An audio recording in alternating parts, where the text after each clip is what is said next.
जय हिंद। हमेशा से विवादों में रहा इजराइल और फिलिस्तीन का जो विवाद है वो फिर से गर्मा गया। इसमें किसकी ज़्यादा गलती है, इजराइल की है या फिलिस्तीन की है? इसमें हमास कौन होता है, गाजा पट्टी क्या है, वेस्टर्न बैंक जेरूसलम पे विवाद क्यों हो रहा है और इसमें कौन सही है, और भारत को किसका साथ देना चाहिए और किसका नहीं देना चाहिए, इससे भारत पर क्या असर पड़ेगा, इसको हम समझते हैं। देखिए, जो इजराइल और फिलिस्तीन है ये मिडिल ईस्ट में आते हैं। सब मिडिल ईस्ट एशिया का लास्ट हो जाता है, ये वाला एरिया हो जाता है। तो आप देख सकते हैं भारत से दूरी भी अच्छी खासी है। ये एरिया पूरी तरह से मुस्लिम कंट्रीज के बीच में है यहाँ पर, और यहाँ इजराइल है इसी के बीच में। इसको अगर पास करके हम इस एरिया को देखते हैं यहाँ से, तो आप इस तरह से देखेंगे, ये हमारा इंडिया हो गया, इंडिया से पाकिस्तान, ईरान, और उसके बाद ये वाला एरिया आ जाता है इजराइल का। इजराइल इसी में है आपका फिलिस्तीन। हालांकि पहले ये फिलिस्तीन था, उसको उसके ऊपर इजराइल को बसाया गया। तो स्टार्टिंग से वहाँ पर जो कंट्री थी वो फिलिस्तीन थी। हालांकि वहाँ पहले से भी यहूदी लोग रहते थे, बट एक देश का कंसेप्ट उनके पास नहीं था। वो वहाँ रहते थे, बहुत कम संख्या में रहते थे। अब देखिए, ये सारे खेल के पीछे ये इंग्लैंड वाले हैं सब। ये ससुरे क्या बोलेंगे सब किसी को नहीं पता है, और हम लोग से बेहतर इनको कौन जानता है। हम लोगों के ऊपर इन्होंने 200 साल तक शासन किया है। जलियांवाला बाग से हत्याकांड से लेकर, चाहे वो फांसी देना हुआ भगत सिंह को, चाहे वो सेलुलर जेल हुआ, हम लोग इनकी पूरी तरह रहन से वाकिफ है। द्वितीय विश्व युद्ध चालू हुआ तो इन लोगों ने कुछ ऐसे सरदर्द दे गए हैं जो दुनिया में कभी खत्म नहीं होंगे। मिडिल ईस्ट में क्या किया इन लोग ने, जहां पहले फिलिस्तीन था, फिलिस्तीन को बांट दिया। कहा कि भैया इजराइल भी रहेगा और फिलिस्तीन भी रहेगा। दो देश यहाँ बना दिया, इजराइल और फिलिस्तीन। कहाँ बैठे बैठे इन लोगों ने, लंदन में बैठ के। कोई चीज़ अच्छी आ रही है, तेरे बारे में बोल रहे हैं, सुनो ध्यान से। ये दो भाग में यहाँ बांट दिया, और हमेशा से ये लड़ाई होती है। और ये लड़ाई किस तरह से, आप अपने पे समझिए। हमारा अखंड भारत देश था, 1900 इनको बांटा 1948 में यहाँ पर, और हम लोग को ठीक 1 साल पहले बांटे थे, सब 1947 में। भारत इंडिया था और ये पाकिस्तान। तो इंडिया पाकिस्तान का विभाजन कर दिया सब, और हम लोग के बगल में एक तो बवासीर छोड़ के चला गया सब 1947 में, और अभी ये बवासीर भगंदर हो गया है। आप खुद समझिए, क्या ये लड़ाई हम लोग के बीच की, जो इंडिया पाकिस्तान का इंटेंशन है, इतना मतलब बॉर्डर डिस्प्यूट रहता है, खास करके कश्मीर इशू को, टेररिस्ट आतंकवाद को लेकर, कभी सॉल्व होने वाला लगता है? नहीं लगता है। ऐसे ही इन लोगों ने यहाँ किया। अब हम लोग को इस कचड़े में पड़ना नहीं है। पहले आप समझिए कि ये लड़ाई जानबूझ के लड़ाई जा रही है, ताकि ये और अमेरिका वाले लोग हथियार बेच सके। वरना भारत पाकिस्तान में इन्हीं लोग का देन है, और अगले साल यहाँ पे देन है। देखिए, आईपी यहाँ पे इजराइल फिलिस्तीन, और आईपी इंडिया पाकिस्तान। ये सब बैठ के कहाँ से हो रहा था, लंदन से। ससुरा आईपीएल खेल दिया सभी से। बहुत होशियार है सब। तो आप पर्दे के पीछे के सीन को समझिए, चल क्या रहा है। जो अभी हो रहा है इसको मत देखिए, उसे देखिए जो नहीं दिख रहा है। अब 1948 में जो देश था ही नहीं, वहां पे आप कहिएगा कि यहाँ विभाजन होगा, यहाँ इजराइल भी रहेगा, तो बवाल होगा। तो इन अंग्रेजों ने क्या किया था, द्वितीय विश्व युद्ध के दौरान ये लोग जहां मार करते थे, वहां पर इन्होंने अपना एक मुखौटा रख दिया था। उसका नाम है यूएनओ। आज भी ये यूएनओ फेमस है किसी भी चीज को बर्बाद करने के लिए। 1948 का हम लोग का कश्मीर इशू अभी तक इस गधे से सॉल्व नहीं हो रहा है। इतना पागल संस्था है कि किसी चीज को ये चौपट कर देगा यूएनओ में। तो जानबूझ के इन्होंने मुसलमानों से कहा कि चलो चलो तुमको हम यूएनओ में ले जाते, वही फैसला करेगा। बचपन में आप कहानी सुने होंगे कि किसी ब्रेड के लिए 2 बिल्ली लड़ रही थी, तो बंदर आया उनको फैसला करने, सारा ब्रेड अपने खा लिया। तो यूएनओ ने कहा कि देखो भैया, जो बेल्फोर डिक्लेरेशन है उसके तहत इजराइल बनेगी, और इसने एक मील आयोग को बना दिया, और इसने कहा कि देखो भैया इजराइल बन जाएगा। और इजराइल की स्थापना कर दिया 14 मई 1998 को। इस दिन इजराइल की स्थापना हो गई। जो फिलिस्तीन पूरा फिलिस्तीनियों का था, जो मतलब वहां मुस्लिम लोग रहते थे, उसको इन्होंने डिवाइड कर दिया 1948 में। और क्या कर दिया, 48% दिया फिलिस्तीन को, 48% फिलिस्तीन को दिया, 44% इजराइल को दिया। यहाँ पर देखिए, जबकि इजराइल का यहाँ पे उस समय तक नहीं था यहाँ पे। उसके बाद क्या किया, जेरूसलम जो राजधानी थी उसको कहा कि देखो, ना ये फिलिस्तीन की राजधानी रहेगी, ना ये इजराइल की राजधानी रहेगी, ये यूएनओ के कंट्रोल में रहेगा। 8% का एरिया यूएनओ के कंट्रोल में। जैसे ये बात हुआ, अरब देशों ने कहा कि हम ये होने नहीं देंगे। फिलिस्तीन ने कहा कि ऐसा कभी नहीं हो सकता है, मार होगा। ससुरा स्टार्टिंग स्थापना हुआ, युद्ध चालू हो गया। वो तो भारत भी झेल चुका है। 1947 में आजाद हुए, मार हो गया। पहली लड़ाई 1947-48 की थी हम लोग की, वही इसके साथ हुआ। इजराइल ने इन लोग को पकड़ के धो दिया। 6 देश आए थे लोग मारने, सबको पकड़ के धो दिया। रीजन क्या है कि ये लोग जो अरब देश के मुस्लिम कंट्री थे, ये जंग लड़ रहे थे, जंग को जीतने के लिए। जबकि इजराइल के यहूदी लोग जंग लड़ रहे थे अपना अस्तित्व बचाने के लिए। उन्हें पता था कि अगर ये युद्ध हारेंगे तो हम ये युद्ध नहीं हारेंगे, ये पृथ्वी हार जाएंगे, फिर हमें कोई पूछने वाला नहीं है, इसलिए वो युद्ध को जीत गए। अब यहाँ पर यूएनओ को क्या मतलब बना कि जेरूशलम पर अपना कब्जा रखने का? तो इसके लिए कारण है जेरूशलम 3 धर्मों का पवित्र स्थल है। जैसे ये देखिए, ये जो इजराइल है अभी नक्शा, तो इसमें जो ग्रीन वाला एरिया दिख रहा है ये दिया गया था फिलिस्तीन को, जो व्हाइट वाला एरिया दिख रहा है वो इजराइल के पास, और जो रेड दिख रहा है वो जेरूशलम है। जेरूशलम को जूम करके देखेंगे तो इस तरह का नक्शा आता है। यहाँ 3 पवित्र धर्म रहते हैं। ईसाइयों का मान्यता है कि उनके जो ईसा मसीह का जन्म बैतलहम में हुआ था वो बैतलहम जगह जेरूशलम में है। यहूदी जो अभी वर्तमान में इजराइल में रहते हैं उनका कहना है कि उनके सारे लोग यहीं से सुने, उनका मूल स्थान यही है। और मुसलमानों की तीसरी सबसे पवित्र स्थल अल-अक्सा मस्जिद यही है। यानी ये 3 धर्मों का पवित्र स्थल है जेरूशलम, इसे होली लैंड कहते हैं। बात समझिए, यहाँ जो लड़ाई है वो मेन लड़ाई है हमारी जमीन की तुम्हारी जमीन। तो पहले तो यहाँ 100% फिलिस्तीन था। ये जो ग्रीन वाला एरिया देख रहे हैं 48 से पहले, 1948 से पहले ये 100% फिलिस्तीन था। बाद में आप देखेंगे 1948 में यूएनओ ने इसका पार्टीशन किया, तो अब देखिए ये ग्रीन वाला फिलिस्तीन ऐसा रह गया। और जानबूझ के यूएनओ ने एक ऐसा ड्रामा रचा कि आगे जाके लड़ाई होगी। देखिए आधा फिलिस्तीन यहाँ दिया है, थोड़ा सा यहाँ दे दिया है, बीच में पतला रास्ता दिया है, थोड़ा सा यहाँ दिया है, बीच में पतला रास्ता दिया। इन लोग का पहले से प्लान था। ऐसे ही इन लोगों ने पाकिस्तान को बांटा था, एक और इधर पाकिस्तान, एक और इधर पाकिस्तान, जिसको आगे चल के हम लोगों ने बांग्लादेश में तोड़ दिया। यही काम किया इजराइल ने। जानबूझ के इजराइल को कहा गया था कि भैया तुम आगे जाके तोड़ोगे तो ये छितरा जाएगा, उधर वो छितरा जाएगा। फिर अगले साल इजराइल ने ऊपर वाला घोट लिया। देखिए इजराइल खत्म, अब फिलिस्तीन यहाँ बच गया, यहाँ बच गया। उसके बाद धीरे धीरे देखिए इसमें भी धीरे धीरे कब्जा करना इजराइल चालू कर दिया। तो इजराइल ले देके 12% फिलिस्तीन बचा है। तो जो फिलिस्तीन पहले 100% था अभी वो 12% है, और पूरा इजराइल उस पर कब्जा कर रहा है। तो फिलिस्तीनियों का एक तो मेंटली भाई किसी का भी मोरल गिरेगा कि नहीं कि हमारा देश तुम हम ही को पीट रहा है। और इजराइल ने अलग अलग नियम बना रखा है। फिलिस्तीन के लोग हथियार नहीं रख सकते, एयरफोर्स नहीं रख सकते, आर्मी नहीं रख सकते, ये लोग मतलब नेवी नहीं रख सकते, और ये सब कुछ रखता है इजराइल। और जो हमला हो रहा है वो बेसिकली हमला इस गाजा पट्टी से हो रहा है, अभी आगे समझाएंगे। वो भी हमला हो रहा है और वो हमास कर रही है, आर्मी नहीं कर रही है। हमास वहां के हिसाब से एक आतंकवादी संगठन है, इजराइल के हिसाब से वो हमला कर रही है, न कि फिलिस्तीन की आर्मी। फिलिस्तीन वालों के पास पत्थर रहता है मारने के लिए, और हमास जो है आतंकवादी संगठन वो रॉकेट मारता है। ओवरऑल आप कंसेप्ट समझिए, इजराइल जानता है कि ये लोग कमजोर देश है, इन्हें उत्तेजना दिलाओ और जैसे ये लड़ने के लिए आएंगे मारो, भयानक जमीन कब्जा लो। और ये लोग जरूर, ये लोग समझेंगे नहीं, ये लोग ताव में आ जाएंगे तुरंत। इतना बड़ा था फिलिस्तीन। देखिए फिलिस्तीन समेटते गया, वो काला वाला एरिया जो है वो यहूदी का है, मतलब वो इजराइल है। धीरे धीरे देखिए ये निपट गए, इतनी सा बचे हैं, लग रहा है बस प्रसादी के हिसाब से बचे हैं। देखिए इतना पहले पूरा था, इतना हो गया। अब इजराइल का मेन कॉन्सेप्ट समझिए क्या है। इजराइल कहता है कि भाई फिलिस्तीन वालों को हम तोरा उकसाएंगे, कोचेंगे, और तू कोचा जाएगा, तू आएगा पत्थर मार दे, हम फोड़ देंगे, तुमको तबाही करेंगे। हमास खूब से खूब करेगा तो गली मोहल्ले पे हमला कर देगा, कार और जला देगा, यही रॉकेट में करेगा। और उसके बाद से उसके पास एयरफोर्स है, वो आएगी, मारेगी और जमीन कब्जा करेगी। जब जब लड़ाई हुआ है तब तक हार फिलिस्तीनियों की हुई है और उत्तेजना होगी यहाँ पर। अब इसका मेन कारण कहाँ से हुआ इसको समझते हैं हम लोग। देखिए मुसलमानों में ना 3 पवित्र स्थल है, जिसको आप 2 ठो को जानते हैं। जैसे कॉमन लोग यही मतलब फेमस है, एक मक्का और एक मदीना।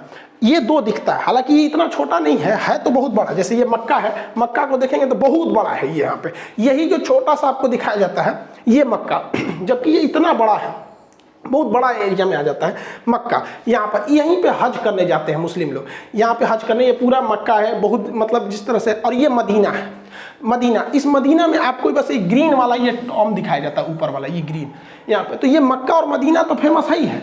इस मक्का और मदीना के अलावे अल-अक्सा मस्जिद भी बहुत पवित्र है। ये मुसलमानों की तीसरी सबसे पवित्र स्थल है। तो मक्का तो यहाँ हो गया, यहाँ पे, मदीना यहाँ हो गया। तो मक्का और मदीना जो है वो सऊदी अरब में हो गया, लेकिन अल-अक्सा मस्जिद जो है वो जेरूशलम में है। अब विवाद समझिए, जेरूशलम ना फिलिस्तीन का है और जेरूशलम ना ही इजराइल का है। और जेरूशलम पर अधिकार यूएनओ का है, लेकिन यूएन कठपुतली बना रहता है और इजराइल उस पर कब्जा करते हुए आगे बढ़ते रहता है।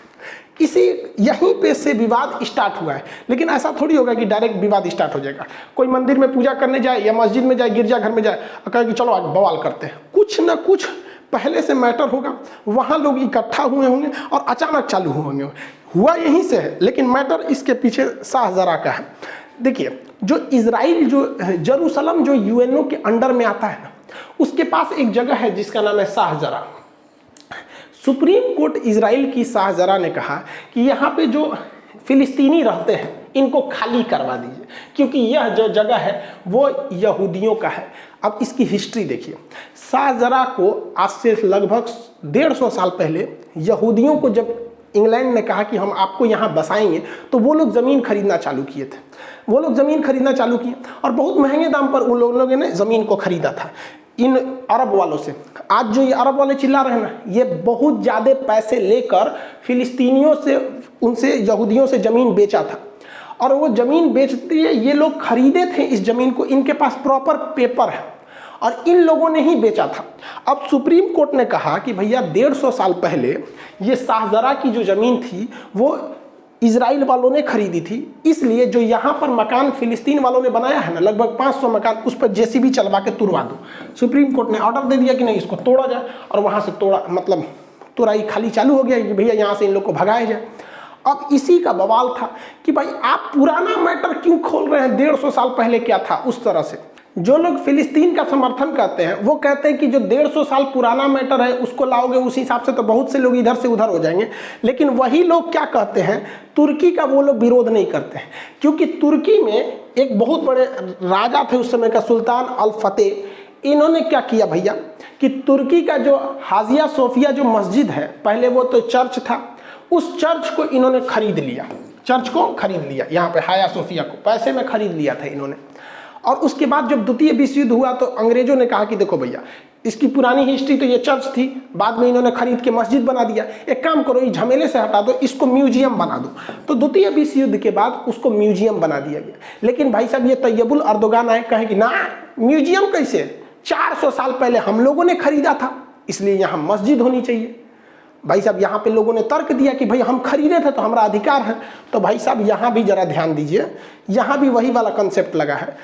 आप 400 साल पहले चर्च को खरीदे थे और आप कहते हैं कि फिर से ये चर्च नहीं मस्जिद होना चाहिए क्योंकि हमने खरीद लिया है। तो इजराइल भी यही कह रहा है कि भैया 100 साल पहले हम लोगों ने इसको हायर रेट पे देके तुम अरब वालों से ही खरीदा था, इन्हीं लोगों से खरीदा था, ये लोग बेच बेच के पैसा में कमा लिए थे, तो कहता है कि वापस दो यहाँ पे। तो ये कन्फ्लिक्ट का मेन मैटर था शाहजरा। शाहजरा से ही थोड़ी सी दूरी पर है अल अक्सा मस्जिद। फ्राइडे की नमाज पढ़ने रमजान में लोग जब वहाँ इकट्ठा हुए थे तो वहाँ पर इन लोग को पता था, इजरायली खुफिया एजेंसी को, कि शाहजरा को जब खाली कराया जा रहा है तो वहाँ पे कुछ विवाद होगा। तो इन लोगों ने सिक्योरिटी को वहाँ पे अपने सिक्योरिटी गार्ड्स को लगा दिए थे और इनमें तू मैं हूँ बगझग हुआ। अब यहाँ से भी पत्थर चले, उधर से भी चला और इसमें भीषण रूप ले लिया यहाँ पर। और सिक्योरिटी वाले लोग ऐसे ही मस्जिद के अंदर घुस गए जिसका पूरी दुनिया में विरोध होने लगा। अब वहाँ पर कुछ लोग जो थे वो पत्थर था, इन सबके पास पत्थरे रहता है, दूसरा तो कुछ रहता नहीं। आई लोग भाई पूरा बुलेट प्रूफ बन के तैयार से गया था, ये मार दिया, ग्रेनेड बम विस्फोट धड़ाम धड़ाम उड़ गया। आप लोगों ने वीडियोज वगैरह तो बहुत देखे होंगे। अब यहाँ पर बहुत दहशत फैल गया यहाँ पर इस एरिया में। अब कभी भी इजराइल ही भारी पड़ेगा। जिन आप कितना चिल्ला लीजिएगा, इन सेना के आगे आम आदमी नहीं टिकेगा। और इस घटना के बाद जो यहाँ पर घटना हुई, बेंजामिन नेतन्याहू पूरी तरह घिर गए। अब यहाँ इजराइल डबल संकट से जूझ रहा है। देखिए इजराइल पर इंटरनेशनल दबाव इतना ज्यादा आने लगा, यूएनओ ने दबाव बनाया कि वो भैया वो एरिया मेरे अंडर में आता है, तुम काहे वहां घुस गया है। भारत ने भी इवन की न्यूट्रल रहते हुए कहा कि इजराइल को यथास्थिति बना के रखनी चाहिए। अब पूरी तरह से इंटरनेशनल बवाल वहां हो गया। और इस घटना के बाद इजराइल में भी लगभग 14% आबादी मुस्लिम की है। इजराइल की आबादी मुश्किल से 1 करोड़ है, 1 करोड़ से भी कम है यहाँ पे, जिसमें आपका 16 से 17 लाख, 1 करोड़ में 16 से 17 लाख उसमें मुस्लिम भी रहते हैं। अब वो लोग भी विरोध करने लगे हैं क्योंकि ये मैटर राजनीतिक न होकर धार्मिक स्थान को लेकर था, इसलिए विरोध होने लगा वहां पे। अब इजराइल अंदर में भी समस्या को झेल रहा है कि वहां भी बड़े पैमाने पे विरोध, मार काट, दंगे हो गए अंदर वहां पे भी। तो अंदर भी झेल रहा है और बाहर भी झेल रहा है। दूसरा कि अभी इजराइल में फुल टू सरकार नहीं है। बेंजामिन नेतन्याहू भी अभी वहां चुनाव के मतलब रोके गए हैं, ये फुल टू नहीं है वहां पर चुनाव को लेकर, क्योंकि कोरोना वगैरह को लेकर काफी राजनीतिक संकट थी। अब भारत इसमें क्या कर सकता है, पूरी दुनिया मतलब इसका विरोध कर रही है। अब इसमें एंट्री होती है हमास की। इजराइल का एक पुराना धर्रा रखा है, बस थोड़ा हम हर बात पे उलझाते रहो, थोड़ी थोड़ी जमीन कब्जाते रहो, ऐसे ऐसे कब्जाते रहो। 1948 में लड़ाई हुआ, जगह कब्जा कर लिया। 56 में लड़ाई हुआ, फिर कब्जा कर लिया। 67 में लड़ाई हुआ और कब्जा कर लिया। 73 में हुआ और कब्जा किया। 82 में हुआ और कब्जा कर लिया। अभी तक इन लोग को समझ में नहीं आ रहा है कि नहीं हट पाएंगे उनसे, आराम से जब नहीं हट पाओ किसी से तो नरम दल का रास्ता अपना दो, लेकिन ना अभी भी लोग मारे करेंगे लोग। अभी जो वर्तमान सिचुएशन है, फिलिस्तीन के लोग कहते हैं कि सुनो ना, हमको जो 48 वाला बतिया था ना, ये वाला 44% जो था वही हमको दिला दो, 48% दिला दो, नहीं चाहिए हमको, वापस दिला दो। इजराइल कहता है हाँ हाँ वापस दिला दो, है सब तो मार काट काहे किया था, माने तुम मारने आया था इसलिए कि हमको पूरी तरह से उजाड़ दो, पूरा देश का देश आया था, और जब हार गए तो यहाँ बोलते हो कि वापस यूएनओ वाला ही दिला दो। अब ये पॉसिबल नहीं है। अब यहाँ दो पार्ट बन गया, जो फिलिस्तीन है उसके दो राज्य हो गए हैं, फिलिस्तीन देश के दो राज्य। एक ये जो इधर थोड़ा सा बचा हुआ है इसे कहते हैं वेस्टर्न बैंक, और जो इधर बचा हुआ है इसे गाजा पट्टी या गाजा स्ट्रिप कहते हैं। इन्हीं दोनों को मिला के फिलिस्तीन बना है। अब इजराइल इनको प्लानिंग में है कि यहाँ से भी निपटा के फाइल निपटा दिया जाए। अब इसमें समझिए कि जो वेस्टर्न बैंक है ये अरब समर्थित है, यहाँ पर अरब ये वगैरह वगैरह देशों का यहाँ समर्थन है। ये लोग नरम दल वाले हैं, शांति से प्रोटेस्ट करते हैं और कहते हैं कि भैया हमारा अधिकार रहना चाहिए, क्योंकि हमारे पूर्वज यही हैं, एक तरह से तो देश हमारा ही था। यहाँ आप शांति देखेंगे, यहाँ मारधार नहीं होता है, यहाँ पे अगर प्रोटेस्ट भी होगा तो डेमोक्रेटिक तरीके से नॉर्मल होगा। लेकिन गाजा से मिसाइल चलने लगती है, इवन जो शाहजरा वाला एरिया है वो यहाँ है, जेरूसलम वाला एरिया यहाँ है, लेकिन जो रॉकेट दागे जा रहे हैं वो गाजा से दागे जा रहे हैं, यहाँ से दागे जा रहे हैं। अब ये गाजा में ऐसा क्या है, तो गाजा में ईरान का समर्थन है और इसमें अरब का समर्थन है। गाजा में एक हमास नामक संगठन है, ये हमास ये कहता है कि इजराइल जो है वो हमेशा जुल्म करता है, बम मारता है। तो इसका मतलब ये नहीं कि तुम कब्जा करते जाओगे हम चुपचाप रहेंगे, हम भी मारेंगे तुमको। अब ये लोग क्या करते हैं, रॉकेट से हमला करते हैं। इनके पास बहुत तगड़ा रॉकेट नहीं होता है, 3 लाख का आता है एक कासम रॉकेट, ये बहुत हैवी पावर का नहीं होता, देखने में नहीं लग रहा है ये क्या करेगा, ये तो खेत में लगा के मार देते हैं। लेकिन हाँ, ये एक पब्लिक के लिए बहुत खतरा है, किसी देश के लिए नहीं, बट पब्लिक वाले एरिया में गिर जाएगा तो तबाही मचा देता है। ये कासम रॉकेट जो है ये लगातार मारते हैं सब, और ये एक दो को नहीं मारता है, एक के बार मारेगा सो 200 400 500, अब तक के लोग सोचा 1500 मार चुका है लोग रॉकेट एक हफ्ता में धड़ाधड़। इसको ट्रांसपोर्ट करने में कुछ जाता नहीं, लगाओ पलिता मार दो यहाँ से। इनमें कोई टारगेट फिक्स नहीं रहता है, गिरे जहाँ गिरे मन गिरो वहाँ पर। अब इनका इन लोगों ने बड़ा रेंज भी बना लिया है कासम रॉकेट का।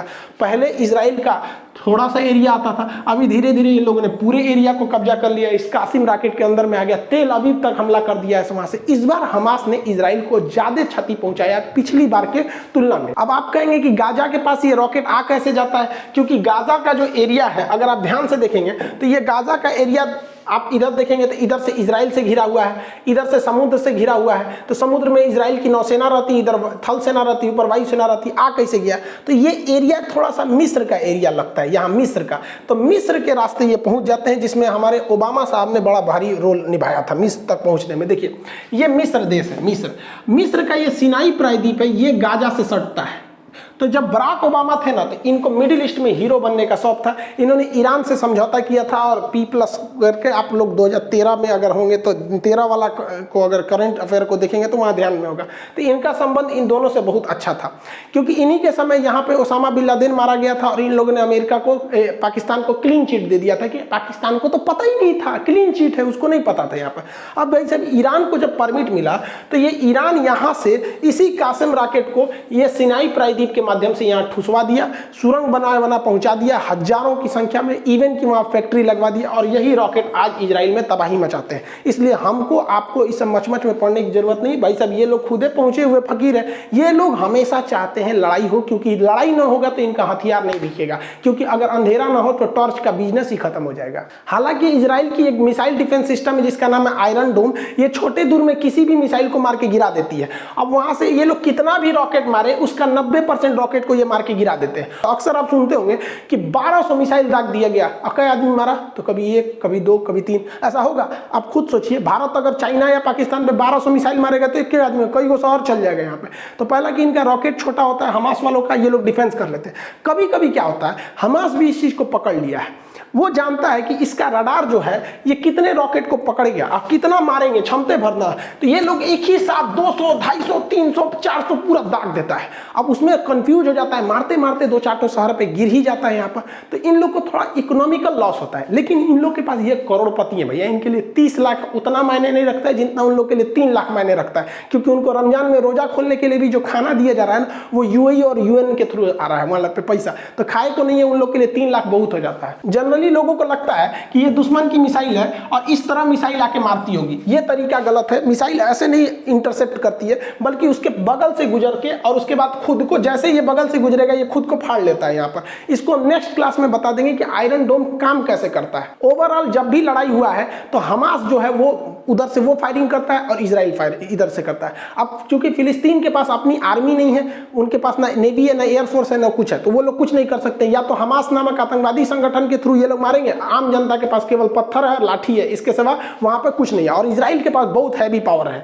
यहाँ पर। अब देखिए यहाँ पर ये हमास के रॉकेट आके यहाँ गिरे हैं, जिससे इजराइल को काफी क्षति पहुंचा और इजराइल में लगभग 7 लोगों की मौत हो गई है। इसमें एक भारतीय नर्स भी थी। भैया इनकी क्या गलती थी जो मार दिया? कम से कम आके एक बार माफी तो मांग लेते हमास वाले, फिलिस्तीन वालों, कम से कम कि भैया हम इसके लिए मतलब हमें गलती हो गई। गजब बात करते। और इजराइल ने मारा तो 67 लोग मर गए हैं यहाँ पर। अब ये लोग फिलिस्तीन वाले हल्ला कर रहे हैं, फिलिस्तीन के समर्थन वाले कह रहे हैं कि वहाँ बच्चे भी मरे हैं। तो भाई बच्चे, महिलाएं जब मरती हैं तो पूरी दुनिया, मतलब सब लोग कहते हैं कि ये गलत है। लेकिन समझिए यहाँ मेन, इजराइल बार बार उकसाएगा, आपके पास ताकत नहीं है, आप नहीं लड़ पाएंगे। ये रॉकेट से, पत्थर से, लाठी से इजराइल को नहीं हराया जा सकता। अब इजराइल के साथ गलत क्या हो जाता है, इस इजराइल के जितने हथियार हैं बहुत पावरफुल है, तगड़े हैं, एयरफोर्स से। अब उसमें हमला करेगा तो ऐसा नहीं है कि केवल आतंकवादी मारे जाएंगे, सिविलियन भी मारे जाएंगे, जो गलत हो जाता है। दुनिया के किसी भी इंसान को तकलीफ तब होती है जब युद्ध में मासूम, मतलब छोटे बच्चे मर जाते हैं। अब ये छोटे छोटे बच्चे के ना थोड़ा सा दया लगने लगता है। लेकिन आप देखिएगा, भारत पाकिस्तान के बीच में युद्ध हुआ, कम से कम ये तो नहीं हुआ कि भाई हमारी सेना वहां जाके छोटे बच्चे को मारी हो, या फिर वो बॉर्डर एरिया पे कभी क्रॉस फायरिंग में ऐसा हो जाता है, वो अलग बात है। या फिर वहां के आतंकवादियों को हम लोग से कुछ ज्यादा ही प्यार है, ताज होटल में फोड़ के चले जाते हैं। अदरवाइज जब सेना में ऐसा होता है तो ये चीज तो ध्यान में रखा जाता है। बट इजराइल के साथ ये सिनेरियो पूरा अलग है। वहां इतनी ज्यादा आबादी है, एकदम घना, इतना तो छोटा है ही है, तो वहां ऐसा नहीं है कि भारत की तरह की बॉर्डर से बहुत दूर लोग रहते हैं। इसलिए इजराइल जब भी मारता है तो तबाही ज्यादा लाता है, इतना भयानक तबाही लाता है, मतलब 10-12 गुना का अंतर होता है। और अभी इजराइल ने कहा कि ये हमले रुकेंगे नहीं, हमास को पूरी तरह से रद्द कर देंगे, बर्बाद कर देंगे, तभी जाके हमले को रोकेंगे। बात करते हैं दोनों में सही कौन है, गलत कौन है। देखिए, जमीन तो फिलिस्तीन की थी, लेकिन फिलिस्तीन के लोगों को समझना पड़ेगा कि इजराइल को वहां रहना जरूरी है, क्योंकि अगर इजराइल वहां से उजड़ गया तो इजराइल का दुनिया में फिर कोई नहीं बचेगा। इसलिए इनकी लड़ाई अस्तित्व की है और इनकी लड़ाई अपने की है। तो दोनों को कॉम्प्रोमाइज करके चलना चाहिए कि भाई जितना में हो उतना में सलट लो। यहाँ पर दोनों के लिए कहते हैं। अब इजराइल का कोई कुछ नहीं बिगाड़ सकता है। अब इंटरनेशनल प्रेशर है, जिसे मुस्लिम कंट्री कहते हैं कि इंटरनेशनल प्रेशर है, वो इजराइल के लिए वार्म अप का काम करता है और बढ़िया से धोता है। कोई बाइकआउट करके, यूएनओ करके इजराइल का कुछ नहीं बिगाड़ सकते, क्योंकि इजराइल सेल्फ डिपेंडेंट है हर मामले में। और लोग कहते हैं कि इजराइल को सबक सिखा, अरे भैया वो कोरोना भी फ्री हो गया, इजराइल अब तो और धो देगा यहाँ पर। दूसरा, यूएई और बहरीन इजराइल को थोड़ा मान्यता दे रहे थे, अब थोड़ा सा उन लोग पे डिपेंड आएगा, क्योंकि ये इजराइल के फेवर में जा रहे थे, अब थोड़ा सा हट जाएंगे। यूएनओ कुछ नहीं कर सकता है, और पता है इजराइल को कि ये कितना भी जुल्म कर ले, कितना भी मार दे, ये कुछ नहीं कर सकते, क्योंकि यूएनओ में जाएंगे तो अमेरिका, ब्रिटेन, फ्रांस सब तो इजराइल का साथ देंगे। वो लोग तुरंत वीटो कर देंगे और इजराइल पर कोई भी प्रतिबंध नहीं लग पाएगा। अब यहाँ पर अभी भी वर्तमान में इजराइल में कोई लीडर नहीं है, इस वजह से यहाँ पर थोड़ा सा चुनाव का मैटर है, तो थोड़ा सा क्राइसिस देखी जा रही है। अब यहाँ देखिए, लोग कहते हैं कि इजराइल को ज़्यादा बड़े हथियार नहीं प्रयोग करने चाहिए। ये बात हकीकत है कि इजराइल जो है वो हथियार को मजबूरी में प्रयोग कर रहा है, क्योंकि जिस दिन इजराइल हथियार छोड़ देगा, ये बात गारंटी है कि इजराइल और फिलिस्तीन में हिंसा रुक जाएगी, लेकिन उस समय इजराइल भी खत्म हो जाएगा। No weapon, no violence and no Israel, क्योंकि ये मार डालेंगे सब अरब देश वाले उसको मिलके। तो इसलिए उसको हथियार उठाना मजबूरी बनता है। और कितना अरब देश वाले इजराइल से नफरत करते हैं, बस इस बात पे सोचिए कि पाकिस्तान अपने पासपोर्ट पे लिखा है कि इजराइल नहीं जा सकते, क्योंकि वो इजराइल को देश ही नहीं मानता है। भाई साहब, आप किसी को कंप्रोमाइज करने में क्या जाता है कि भैया हम अभी वर्तमान में जहां हैं हमको वहां रहने दो, 12% पे है तो रहने दो, नहीं तो 12 नहीं छोड़ेगा वहां पर। तो इजराइल का कोई कुछ नहीं बिगाड़ सकता है यहाँ पर। अब रही बात फिलिस्तीन की, तो इनके पास हथियार के नाम पे क्या है? पत्थर है, लाठी है, इसके सिवा तो इनके पास ऑफिशियली कुछ नहीं है। जो है वो हमास नामक आतंकवादी संगठन को है, जो खुल के कोई हथियार भी नहीं खरीद सकता है, छुपके से ओबामा साहब की मदद से वो इजराइल तक पहुंचाया जा रहा है। तो भैया जो अमेरिका कहता है कि इजराइल के साथ है, वही से पूरा रास्ता दे रहा है हमास को हथियार ले जाने का, तो हम लोग काहे लिए मच मच में पड़ने वाले हैं। दूसरा, इजराइल हमेशा उत्तेजित करता है। यासर अराफात थे, इनको तो फिर पोलोनियम देके मरवाइए दिया वहाँ पे फिलिस्तीन। ये हमेशा उत्तेजित करेगा और ये उत्तेजना में मारे जाएंगे और अब तक मारे जा रहे हैं, इनका कोई वो नहीं है। ये बात हकीकत है कि वर्तमान में जो इजराइल है वो फिलिस्तीनियों पे जुल्म कर रहा है, जो बात है, क्योंकि मार भाई हथियार उसके पास है। लेकिन दुनिया में अगर सबसे ज़्यादा कहीं जुल्म हुआ है तो वो यहूदियों पर हुआ है। सेकेंड वर्ल्ड वार में उन्हें कमरा में बंद करके लॉक करके अंदर जहरीली गैस डाल दी जाती, जानवर से बुरा वक्त सलूक हुआ था। लेकिन इन लोगों ने, यहूदियों ने वक्त की नजाकत को समझा, पढ़ाई पर, टेक्नोलॉजी पर ध्यान दिया और आज ऐसी हकीकत हो गई है कि भारत जैसे देश को इजराइल से लड़ने से पहले सोचना पड़ेगा, क्योंकि हमारे ड्रोन, हथियार, बंदूक सब इजराइल से आ रहे हैं। सब टेक्नोलॉजी वहाँ पे इतना छोटा है लेकिन इतना डेवलप है। तो इन लोगों पर भी सोचना चाहिए, एरिया मायने नहीं रखता है। आप वहीं रहिए, खुशहाल रहिए, पढ़ाई लिखाई पे ध्यान दीजिए, आगे बढ़िए। जब मौका मिलेगा आप आगे बढ़िएगा। ऐसा नहीं कर रहे हैं कि हम आप मौका नहीं मिले तो आप मत कहिए। देखिए, भारत को भी बात करते हैं, हम लोग को भी अपना पीओके वापस लेके आना है। ये हमको अपना पीओके वापस लेके आना है। और चाइना ने जो 1962 में अक्साई चीन कब्जा किया, वो भी हम वापस लेके आएंगे। लेकिन हम हिंदुस्तान वाले, तो नेहरू से लेके हमारे मोदी जी तक में सब ने संयम बरता है और हमें पता है कि जब वक्त आएगा हम बिना कहे थूर के लेके आएंगे। फिलिस्तीन वालों की तरह हम बेवकूफ़ी नहीं करेंगे कि हर 26 जनवरी 15 अगस्त के दिन जाके हमला कर दे। वो और मजबूत होते जा रहा है इजराइल। हम लोग शांति से बैठे हैं, 2040 तक का इंतजार किया जाए। अभी पाकिस्तान से तो हम लोग निपट सकते हैं, तो 2040 तक की स्थिति आएगी तो हम लोग इकोनॉमिक रूप से सुदृढ़ हो जाएंगे। हम अपना पीओके और अक्साई चीन लेके आएंगे। ऐसा नहीं है कि हम नहीं ले आ सकते। 1857 की क्रांति में हम लोग अंग्रेजों से लड़ने निकले थे, लेकिन हथियार, टेक्नोलॉजी, कम्युनिकेशन ना होने की वजह से हमारा 1857 की क्रांति फेल हो गया। आए उसके बाद महात्मा गांधी, इन्हें पता था कि हमें एक लॉन्ग टाइम लीडर चाहिए। लॉन्ग टाइम लीडर के पीछे जनता चलने को तैयार होती है, और गरम दल करेंगे तो लॉन्ग टाइम लीडर नहीं रह पाएंगे। जैसे हमारे चंद्रशेखर आजाद जी, इनका भी टाइम बहुत बेहतरीन थे, बट टाइम पीरियड बहुत कम था।